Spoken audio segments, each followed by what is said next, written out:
हमारे यहाँ के भारतीय जनता पार्टी के जिला अध्यक्ष श्री चरण सिंह और अब आपके परिवार के ही सदस्य और भारत सरकार के मंत्री श्रीमान कृष्णपाल जी गुर्जर और आपके बगल के क्षेत्र जेवर के तेज तर्रार विधायक ऐसे ठाकुर नरेंद्र सिंह जी और बगल के ही आपके दूसरे विधायक श्री नंद किशोर जी गुर्जर, दीपक मंगला जी विधायक, नयनपाल रावत जी विधायक, श्री हरेंद्रपाल राणा, श्री शिवाज जी कात्या पूर्व मंत्री, श्री जी शर्मा लोकसभा प्रभारी, श्री राजेश भाटी सरपंच, मौजूद मेरे सभी सम्मानित बहनों एवं भाइयों, लंबे अरसे के बाद इस स्थान पर किसी सार्वजनिक सभा को संबोधित करने के लिए आप सबके सामने में बोल रहा हूं। आते ही आप लोगों ने बहुत ही गर्मजोशी के साथ स्वागत किया। आपने तालियां बजाकर हम लोगों का स्वागत किया है, कई बार तालियां बजाकर आपने स्वागत किया है, लेकिन आप जानते हैं भारत की परंपरा है और शिष्टाचार का तकाजा है। स्वागत, अभिनंदन और सलाम दुआ कभी एक तरफा नहीं होना चाहिए। इसलिए मैं भी अपनी तरफ से शीश झुकाकर आप सभी बहनों भाइयों का हार्दिक अभिनंदन करता हूँ। आप सभी का मैं स्वागत करता हूँ। आज यदि मैं आया हूँ तो कृष्णपाल जी गुर्जर के लिए, और आपने देखा होगा कि जब जब कृष्णपाल जी चुनाव लड़ते हैं तो उनकी किसी न किसी सार्वजनिक सभा को संबोधित करने के लिए मैं जरूर आता हूं, क्योंकि बराबर मैंने कृष्णपाल जी गुर्जर को एक भारतीय जनता पार्टी के कार्यकर्ता के रूप में ही नहीं देखा है, बल्कि अपने छोटे भाई के रूप में मैंने कृष्णपाल गुर्जर को देखा। अब बराबर इनकी तरफ से वैसा ही व्यवहार हमको बराबर देखने को। कृष्णपाल जी गुर्जर आपके सांसद रहे हैं, मंत्री रहे हैं, विधायक भी रहे, विधायक भी 3 बार रहे। बहनों भाइयों, कहने को कोई चाहे जो भी कहे, इन्होंने काम कम किया अधिक किया, लेकिन कृष्णपाल जी के बारे में एक बात मैं दावे के साथ कह सकता हूँ, कोई उंगली उठाकर नहीं कह सकता कि हमारे कृष्णपाल गुर्जर के दामन पर कोई भ्रष्टाचार की दाग लगी हुई हो, या कोई नहीं। आज के राजनीतिक युग में यदि किसी भी व्यक्ति का दामन साफ है बहनों भाइयों, तो मैं समझता हूं कि उसके राजनीतिक जीवन की इससे बड़ी और कोई दूसरी उपलब्धि नहीं होगी। इनके लिए मैं इसलिए भी वोट मांगने आया हूं।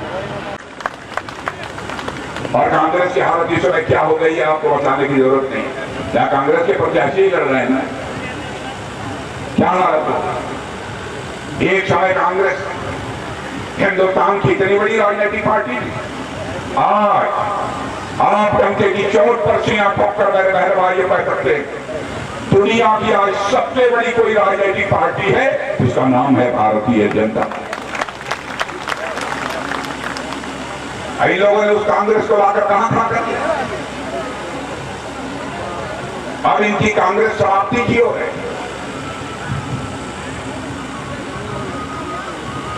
और मुझे तो यह लगता है कि आज के 10 साल के बाद आप छोटे बच्चों से पूछेंगे कांग्रेस आप जानते हो, तो छोटे बच्चे कहेंगे कौन कांग्रेस।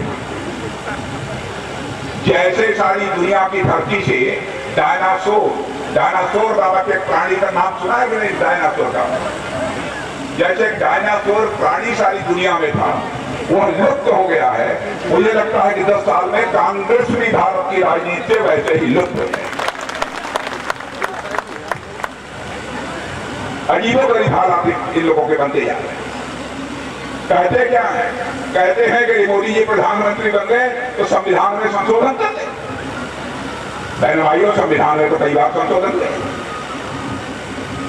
लेकिन संविधान की जो आत्मा होती है, जिसे प्रस्तावना कहते हैं, अंग्रेजी में प्रेम्बल कहते हैं, संविधान बनाने वाले संविधान सभा के सभी सम्मानित सदस्यों ने इच्छा व्यक्त की थी, ठीक है संविधान में यह जरूरत पड़े थोड़ा बहुत आप संशोधन कर लेना, लेकिन इस बात का ध्यान रखना संविधान की आत्मा नहीं बदलनी चाहिए, यानी संविधान के प्रस्तावना में कोई परिवर्तन नहीं होना चाहिए।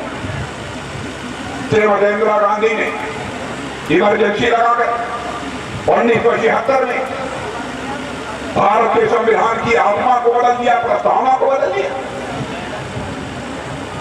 और यह उल्टा आरोप हम लोगों के ऊपर लगाने की कोशिश करते हैं, उल्टा चोर फुटबॉल को डांटे।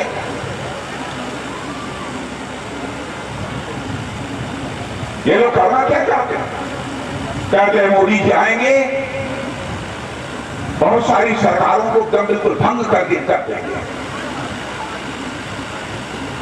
मैंने भाइयों 10 साल हो गए, एक भी चुनी हुई सरकार को जनता के आदेश बराबर हम लोग के सिर माथे होता है।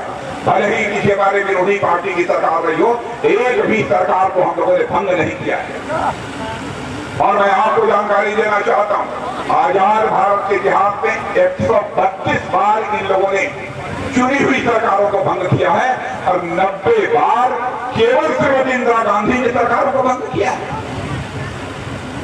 ये कहते हैं तानाशाही आ जाएगी। इमरजेंसी हम लोगों ने नहीं लगाई थी, तानाशाही तो इनके समय आई थी। मेरे भाइयों, हमारी भी 24 साल की उम्र थी 1975 में। 24 साल की उम्र में मैं भी तन्हाई में 2.5 महीने रहा हूं। तन्हाई सॉलिटरी सेल जिसे बोलते, इंदिरा जी की सरकार ने भेजा। उसके अलावा 16 महीने सेंट्रल जेल नहीं रहा।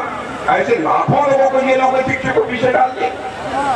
और यह करने वाले लोग हमारी सरकार के ऊपर आरोप लगाते हैं, सरकार आएगी तो तानाशाही आ जाएगी। बहनों भाइयों, हमारा इतिहास जो हम लोगों ने कहा है वह करके दिखाया।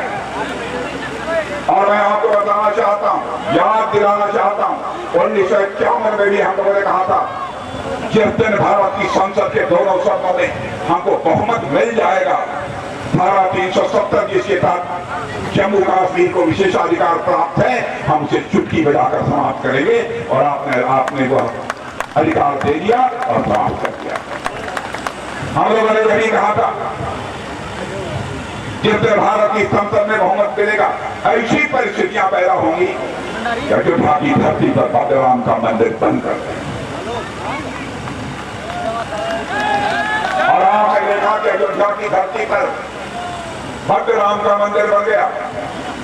और मुझे यही याद है कि पहले हम लोग आंदोलन करते थे 1984 में, झंडे लेकर, रामलला हम आएंगे, मंदिर यहीं बनाएंगे। ये कांग्रेस के लोग, सपा वाले, ये लोग कहते थे हाँ हाँ रामलला हम आएंगे, मंदिर यहीं बनाएंगे, लेकिन तारीख नहीं बताएंगे। भाइयों, हमारी जनवरी आ गई, हमारे प्रधानमंत्री ने धर्माचार्यों के आशीर्वाद से 12 दिन का अखंड उपवास करके रामलला की प्राण प्रतिष्ठा कर दी। मेरे बहन,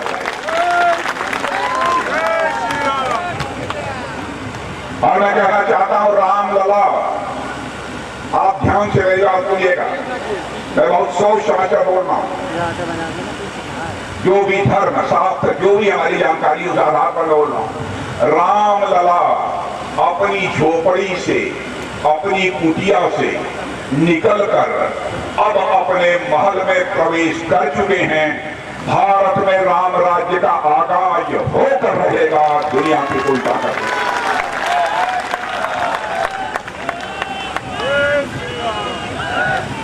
लोग ये कहते हैं साहब राम राज्य कैसे आएगा, राम राज्य होता क्या है?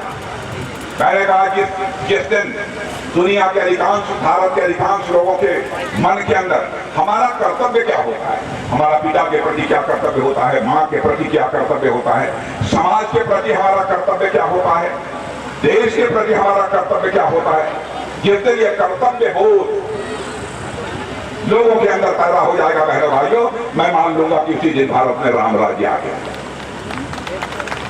सारा संकट मर्यादा पुरुषोत्तम भगवान राम को जेल इसीलिए जाना पड़ा था।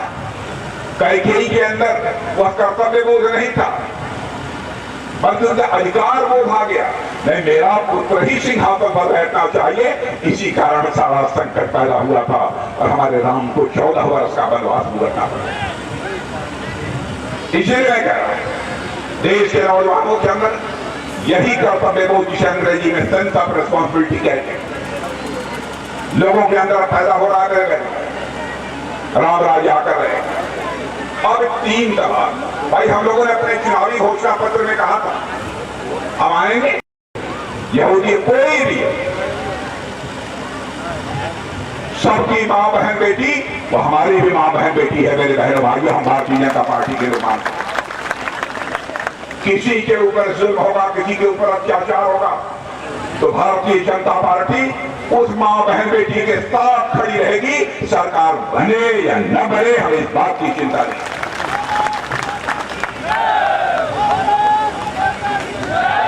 हम केवल सरकार बनाने की राजनीति नहीं करते, हम देश बनाने के लिए राजनीति करते हैं। लोग कहते हैं आप धर्म के आधार पर भेदभाव कर रहे हैं। हम कहां भेदभाव कर रहे हैं?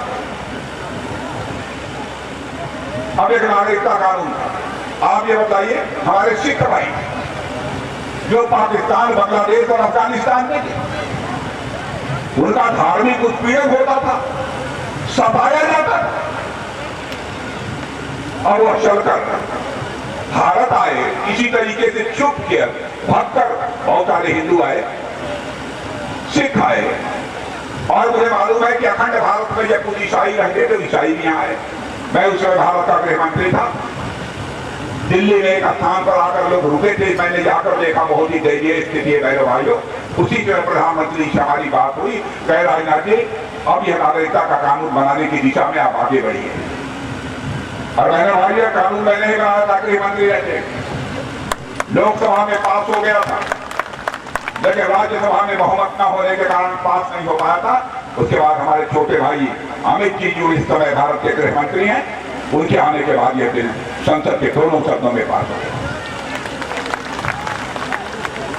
अब जिसका भी वहां धार्मिक उत्पीड़न होगा, भारत आएगा, हम उसको भारत की नागरिकता डंके की चोट कर देंगे। जिसको विरोध करना है विरोध करें। हर चीज का विरोध के लिए विरोध किया जाता है। छोटी छोटी चीजों पर भी बराबर हमारी सरकार की नजर रहती है, हमारे प्रधानमंत्री की नजर रहती है। यह बताइए, आप लोग इतने दिनों से, हमारे बुजुर्ग भी यहाँ बैठे, कांग्रेस की सरकारों को लंबे समय से देखा, जिस हद तक समाज की चिंता हमारे प्रधानमंत्री मोदी ने की है, उस हद तक आज तक किसी ने चिंता की है? चौड़ी चौड़ी सड़कें भी जो दिखाई दे रही हैं, इसकी भी शुरुआत करने का काम किसी ने किया था? तो हमारे नेता अटल बिहारी वाजपेयी ने ही भारत में प्रारंभ किया था मेरे भाई। और उसी नहीं के काम को हम लोग आगे बढ़ा रहे हैं। और हमारी सरकारों का एक इतिहास रहा है, कभी हमारी सरकारों के ऊपर एक भी भ्रष्टाचार का आरोप नहीं। कांग्रेस की हर सरकार पर भ्रष्टाचार के आरोप लगे, यहां तक कि कांग्रेस की सरकार रहते हुए उनके मंत्रियों को जेल की हवा खानी पड़ी। भारतीय जनता पार्टी के बारे में कोई दफा गया, एक भी भ्रष्टाचार का आरोप नहीं। और राजीव गांधी जी, भारत के प्रधानमंत्री, एक बार उन्होंने अपनी मजबूरी जाहिर करते हुए कहा, ईमानदारी से कहा, मैं किसी प्रधानमंत्री की आलोचना नहीं करता, चाहे वह किसी भी पार्टी का, क्योंकि मैं मानता हूं प्रधानमंत्री यह व्यक्ति नहीं होता है, प्रधानमंत्री यह संस्था होता है, इसलिए चाहे किसी पार्टी का हो, आलोचना नहीं की जानी चाहिए।